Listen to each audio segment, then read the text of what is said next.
대통령의 부동산 관련된 발언들이 지금 계속 쏟아져 나오고 있어요. 요즘 플래카드가 그게 걸린다? 국민 재산을 뭐 이재명 대통령이 국민 재산을 탈취하려고 한다, 뭐 이런 식의 막 얘기들이 나오고 있어요. 서민들의 꿈을 뺏어간다, 무슨 뭐 부동산 가진 선량한 부동산 업자 다 죽인다, 막 이런 얘기들을 막 하고 있는데, 중요한 게 뭔지 아세요? 아무것도 안 했어요. 아직까지 말만 했지 아무것도 안 했다고. 5월이라 증가세 유가도 안 끝났고 아직 보유세도 안 했고요. 아직 한 게 아무것도 없거든요. 그냥 이렇게 앞으로 할 겁니다. 앞으로 부동산으로 장난치면 주식으로 폐가망상 시킬 거고, 부동산 가졌다고 해갖고 그게 주식으로 폐가망신이 아니고 주가 주식으로 조작. 장난치면 폐가망신 시킬 거고. 아 정말 이분 진짜 어떡하면 좋지? 부동산 갖고 돈 버는 거 이거 없애겠다. 투기한 세력들 선별해서 찾아내겠다. 말만 했어. 그래, 말만 했더니 아직 시행을 안 했다는 거잖아요. 근데 부동산 가격이 떨어지고 있는 상황인데도 마치 대통령이 무슨 악법을 만들어갖고 부동산 악법을 해갖고 서민들 재산을 뺏어냈다고 막 프래카드 걸고 있더라고. 누가 보면은 대한민국 독재 국가인 줄. 예.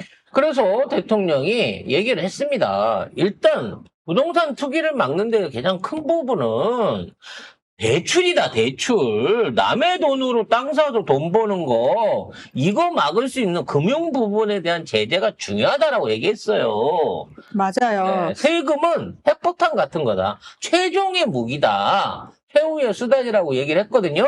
자, 이걸 어떻게 곡해를 하고 써내려가고 있는지 내용 정리 한번 하도록 하겠습니다. 네, 이재명 대통령은 이번에 반드시 부동산을 잡아야 하는데 그중에 제일 중요한 게 금융 부분이라고 강조를 했습니다. 남의 돈을 빌려서 남의 돈으로 사서 자신의 자산을 증식하는 일이 유행이 되다 보니 그런 일을 하지 않는 국민들이 손해를 보는 느낌이 들게 된다. 이 부분이 정확해요. 예, 그래서 요걸 잡겠다라고 얘기를 하면서, 자, 세제 조정에 대해서는 세금 문제는 어찌됐든 마지막 수단이다. 전쟁으로 치면 핵폭탄 같은 거기 때문에 세금은 함부로 쓰면 안 된다라고 이야기를 했습니다. 그러면서 그럼에도 불구하고 최후의 수단으로 반드시 써야 하는 상황이 되면 써야 한다. 준비 잘해달라라고 말씀을 하셨습니다. 즉 대출 규제를 통한 그러니까 이런 매우 남의 돈으로 돈 벌어서 우리가 갭 투자라 그러죠. 집 사서 대출 받아 또 집 사고 그거 대출 받아 또 집 사고, 이게 가능한 구조를 끊고 다주택 소유자들에 대한 이런 부분을 강화해갖고, 이게 나중에 뭐냐면 공급으로 나와야 된다는 거야. 그냥 무주택자들이 그 사람들이 내놓은 주택을 합리적으로 취득할 수 있게 만드는 방식으로 해갖고 이 선순환이 돼야 되는 거예요. 버티면 이 선순환이 안 되죠. 이미 대한민국 안에는 우리나라 총 가구 수의 200만, 300만이 넘는 주택이 이미 지어져 있습니다. 물론 뭐 개중에는 폐가가 돼서 못 사는 집도 있겠지만 수요로 하는 집 이상의 가구는 충분히 돼 있는데, 공급되고 있는데, 문제는 일부 사람들이 한 35% 되는 사람들만 자가로 지금 살고 있는 거고, 그 자가 가운데 1, 2%, 5%도 안 되는 인원들이 수십만 채의 주택들을 다주택으로 보유하고 있으면서 이걸 임대로 돌리는 게 일종의 소득 사업이 돼가고 있다는 거예요. 그래서 이 부분에 대한 고리를 끊자는 겁니다. 이걸 놓고 기존에 있는 사람을 가난하게 하자는 게 아닙니다. 아니, 다주택자가 꺼내갖고 그 집을 팔면 그 집이 없어집니까? 그리고 그 집 판 돈을 그 사람한테서 뺏어요? 물론 지 욕심대로 10억에 사갖고 20억에 못 파는 건 안타깝겠지만 10억짜리 10억에 팔게 되면 그 자산 가치는 지켜주고 있는 거 아니에요? 아니에요. 원래 20억에 팔았어야 되는데 대통령 때문에 15억에 팔았잖아. 내 돈 5억 내놔. 라고 생각하는 놈들이 있을 수 있다는 거지. 그래서 그 부분에 대한 불만을 가지는 사람들은 설득이 안 돼요. 그거 몇 명 된다고? 근데 그게 몇 명이나 된다고, 대한민국에. 국민 중에 몇 명이 된다고? 2% 넘을 것 같아, 여러분, 숫자가 중요한 게 아니에요. 그게 100명밖에 안 돼도 우리나라의 모든 경제 신문들이, 경제 언론들이 다 그 100명을 위한 기사를 쓴단 말이에요. 문제는 나는 지금도 500에 30짜리 살면서 지금 주택을 강남에 20억짜리 아파트를 12억이 없어서 못 사는 사람이 아니고 진짜 전세 5천만 살아도 좋겠다는 사람들이 이거를 하는 데 정책에 대해서 왜 분노를 가지냐고. 왜냐하면 지손해가 아닌데 뉴스에서 그랬어. 신문에서 욕했거든. 지금 나이 50대 갖고 저처럼 월세 살고 있는 사람이 갑자기 10년 후에는 20억, 30억짜리 집을 여러 채 가지고 다주택자로 살고 있으면서 그 손실을 볼 것 같다는 생각을 하는 거야? 그렇게 됐으면 좋겠다.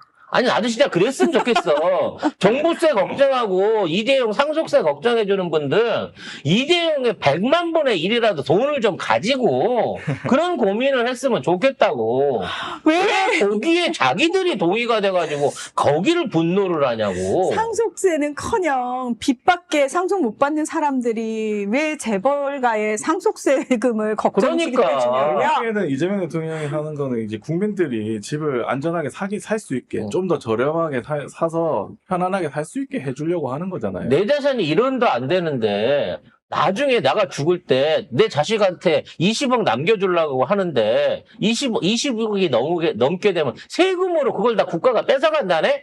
아니 살아생전에 20억이라도 벌어보시라고 이 양반아. 잠깐만, 나 돈 못 번다고 지금 나 무능하다고 나 욕하는 거야? 무능한 거랑 그런 욕심이 없는 사람은 개념이 다르지만 노력은 하지 않으면서 그래도 내가 혹시나 로또가 맞거나 하늘에서 뚝 떨어진 돈벼락을 맞아갖고 부자가 됐을 때 그때 내가 내 재산에 대해서 나라가 뺏어가는 건 싫어. 어떻게 이런 생각을 하는 사람들이 있을 수가 있냐고. 뺏긴 그냥 또 많이 가지고 있으면 세금 더 내시면 됩니다. 그리고 정작 이렇게 세금이 올라도요, 다주택자나 현금 많이 가진 부자들은 안 하고 버틴다고 당당하게 얘기해요. 그러더라고. 알았어. 세금 낼게. 세금 낼게요. 1년에 1%? 아이, 그래봤자 100년 지나가야 100%인데, 나 괜찮아. 그냥 그 정도는 낼 능력 있어. 라고 생각하고 산다고요, 그런 사람들은. 정작 내는 애들은, 야, 1%가 어디냐? 야, 5%씩 내는 나라들도 있는데, 한국 1%면, 딴 나라 부동산보다 한국이나, 이렇게 생각하는 부자들이 있는데, 그 집도 못 가져본 사람들이, 거기에 대해서, 그 정책에 대해서, 국가가 나를 배신하고, 내 재산을 탈취하고 있다고. 당신한테는 국가가 탈취할 재산이가 국가가 보태줘야 돼. 복지가 너무 많다고, 지금. 참, 이런 언론의 장난질에 이제는 더 이상 놀아나서는 안 될 것 같습니다. 트럼프 얘기할 건데요. 근데 이렇게 논리적으로 얘기해봤자 소용없어. 아니, 그 세금 당신하고 상관없어요. 그렇게 얘기하잖아요. 그럼 뭐라는 줄 알아요? 그게 왜 상관이 없어? 우리 세금을 올리는 건데. 아니, 그거는 특수한 몇 %만 내는 거라니까요. 그래도 나쁘지! 내가 평생 60살 가까이 살아왔는데 지금까지 내 친구 중에 종부세 내는 놈은 딱 둘밖에 못 만나봤어. 60평생에. 그것도 한 200만 원밖에 안 내. 둘이나 있네. 와. 와, 종부세 내는 사람이 있구나. 한때는 내가 낼 뻔했어, 이 사람아. 아무튼 그런데 일본 서민이 종부세 걱정을 왜 하냐고 나 이해가 안 돼 아주.